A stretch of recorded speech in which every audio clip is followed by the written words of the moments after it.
After Donald Trump's disastrous ABC interview yesterday, I didn't really think it could get much worse, but of course, it's Donald Trump, so it always does, and that is exactly what we saw from his phone call town hall with Newsmax, in which he started off with some not-so-subtle racism for Stephen A. Smith and eventually got to the point that he melted down so much that the crowd was laughing at him. We're going to cover it all, but before we do, if I could quickly ask you to leave a like on this video, and if you haven't already and you enjoy our channel, to hit that subscribe button. It goes a long way, and it really does mean a lot to me. Now, we are going to cover all the craziness in this town hall, but first, we got to start with what he said to Stephen A. Mr. President, thank you for your time. It's interesting that you brought up Harvard, because when people think about Harvard, what they're basically talking about is they're asking, what do you say to those who view your actions as an attack on academic freedom rather than a defense of fairness? What do you say to that?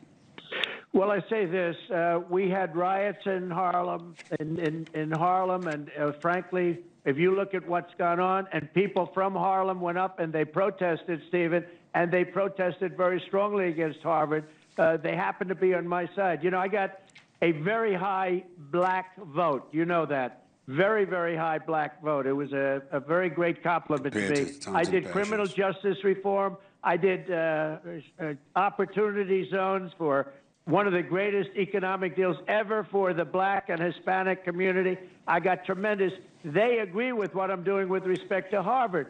Harvard gets 4 or 5. What is so crazy about that clip, besides what is very observably crazy about that clip, is that if you read it in the nicest possible way for Trump, even if you give him the benefit of the doubt and say, no, he misheard Stephen A., clearly he thought he said Harlem, Trump says Harvard at the end. At the end, he's talking about Harvard, so he knows that Stephen A.'s question was about Harvard. He just decided that he wanted to talk about, like, the black vote in Harlem in protests.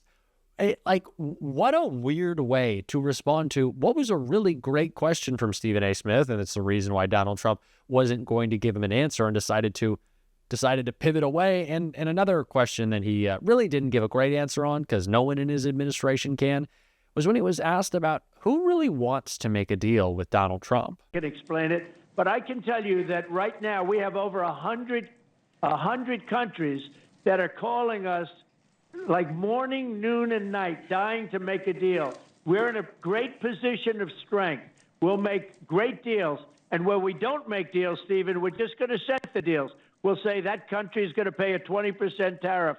That country is going to pay 15%. Another one's going to pay 30 or 40% because we have a big, deficit with a certain country. They're going to pay 30, 40, 50, 60%. So we'll just set those deals. I could set those deals tomorrow and do away with negotiating, but we're negotiating with South Korea. We're negotiating with Japan. We're negotiating with a lot of different, many. India is a very big. They want to make a deal so badly. Okay. I'm not telling anything out of school. We're going to make great deals for America instead of bad. Well, and if I didn't... Everyone is dying to make a deal. Are they publicly dying to make a deal? No. Can you give us a list of people dying to make a deal? No.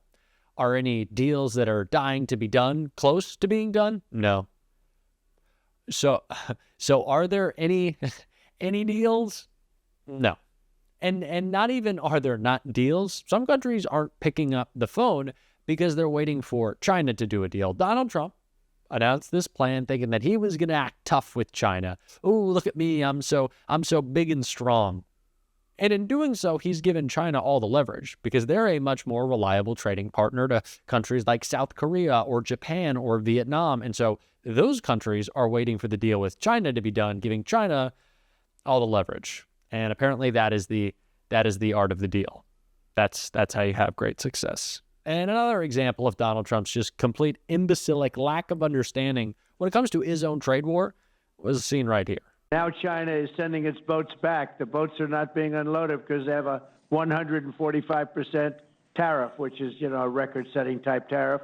And they can't sell their product here. And because of that, think of it. If you're losing all of that money, maybe you're better off not doing business with them.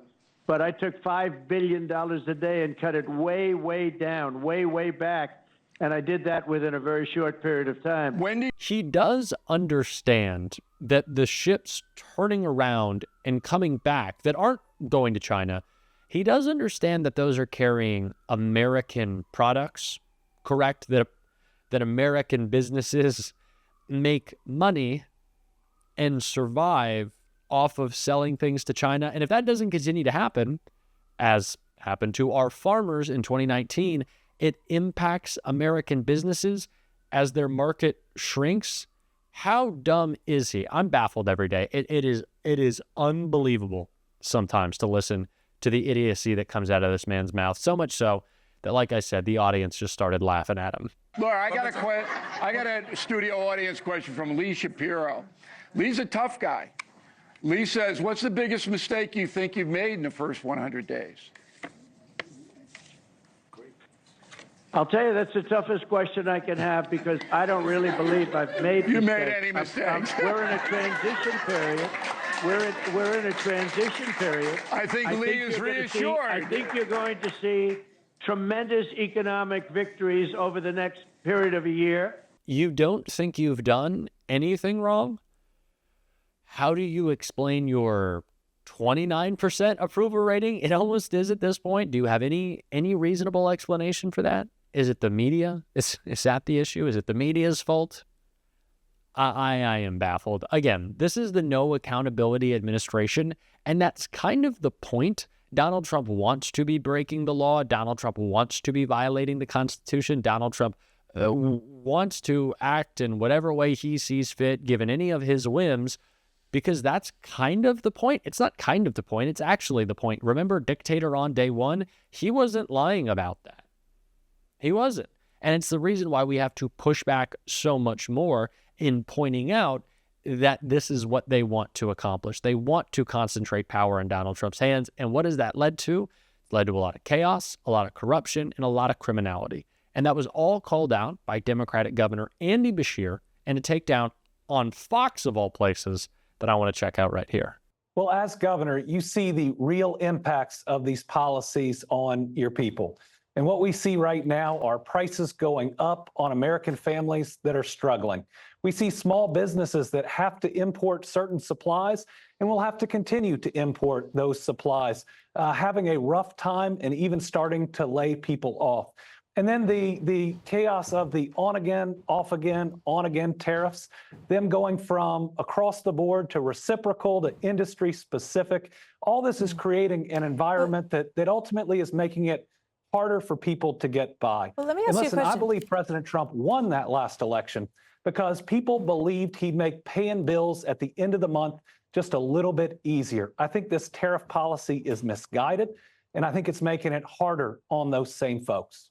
You know, it's interesting because, just as an example, do you think it makes sense that there aren't any American cars driving around in Japan or in Germany when we have so many of our auto manufacturers working hard? I'm going to show you in a second. Gretchen Whitmer, the governor of Michigan, standing side by side with the president. But do you think that there are trade imbalances out there that it is worth righting?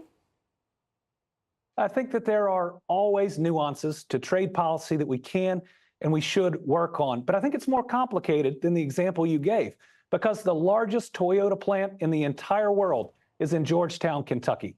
11,000 plus employees, all Americans, all earning a great living, creating a car that used to have the most American parts in the country. And so when you look at different policies with different countries, you also have to look at foreign direct investment and the amount of jobs that it creates well, there's here. like $5 trillion in incoming foreign investment in the country to build plants. We're going to hear announcements on that this afternoon. I guess all I'm saying is, isn't it worth kind of giving some of this a try, since he did win all of the swing states across the country, which I know he points out quite often. But I guess the question is, the things that voters were looking for and that got him elected, righting our trade situation, fixing the border, doesn't it make sense to have at least a grace period for this American president to see if some of this will work? Yeah, I believe that Donald Trump isn't president because he talked about trade policies. He's president because he talked about making it easier for the American people to get by, and that these trade policies are doing the exact opposite. This idea that we can reshore immediately when factories take 3 to 5 years to build, and even when they're being built. Why like not begin the process, we have reshored manufacturing Why not begin the process in a significant way. Yeah. And our projects are being paused and they're being stalled because even when you're building that new factory, you do have to import certain goods. So I think you just have facts about how this is hitting the economy. And listen, I'm not trying to root against the president. I'm not trying to do this because I'm a Democratic governor and he's a Republican president. I'm doing it because I can support any administration that helps our people. But it's my job to speak out when the policies hurt our people. And telling people that have served for a decade that they're being fired because of poor work performance when we know it isn't true. Well, I mean, I don't know. Right. You have to go case by case to make sure that that faith and person was values. performing, up to par, and that they were actually doing a good job, and they were actually bettering the situation for the American people. The administration and the president has said many times that he will not take away Medicaid or Medicare or Social Security benefits from anyone who has earned them, and that the goal is to find the waste, fraud, and abuse in these programs, which we know exists. So do you have any problem with cutting waste and fraud and abuse from the Medicaid program? Don't you think that's a good idea? So first, on the last question, when you see tens of thousands of letters that all have the exact same thing to hardworking federal employees and veterans, you know it's an excuse and not the reason. On Medicaid and Medicare, the way you root out abuse, I know I was Attorney General. We had a Medicaid fraud unit, and you look for those providers that are overbilling, that are doing wrong, that are charging for things that are never happening. Absolutely. But if what you do are just major cuts to preserve some tax cut. Andy Beshear, great governor, so spot on. It has been nothing but chaos for small businesses, for large corporations, for American consumers. But the only difference is, if you're a big company, what you're doing right now is hoarding cash, you're laying off workers, but your CEO, if the company's big enough and they're really, willing to write a check to Donald Trump, can probably get a little bit of an exemption on some of these tariffs. We saw that with Apple. Who does that help? Apple. Their shareholders, their employees, probably not, still cutting. Does it help small businesses across the country who are unable to write Donald Trump a check or hang out at Mar-a-Lago? No. Does it help consumers? No. There has already been an increase in prices because companies, even before these tariffs went into effect, decided, hey, prices are going up. We can mask our price increases, our price gouging under the guise of tariffs. Sure, there's going to be a tariff impact, but companies are going to add a little bit on top. So everybody's hurting. And why? Donald Trump. Easy, square, it's all right there. We're going to keep calling it out every single day on this show. And if you want to support that, as always, you can hit that subscribe button, leave a like on this video. And if you stuck around to the end, drop a blue heart in the comments. And until next time, I'll see you soon.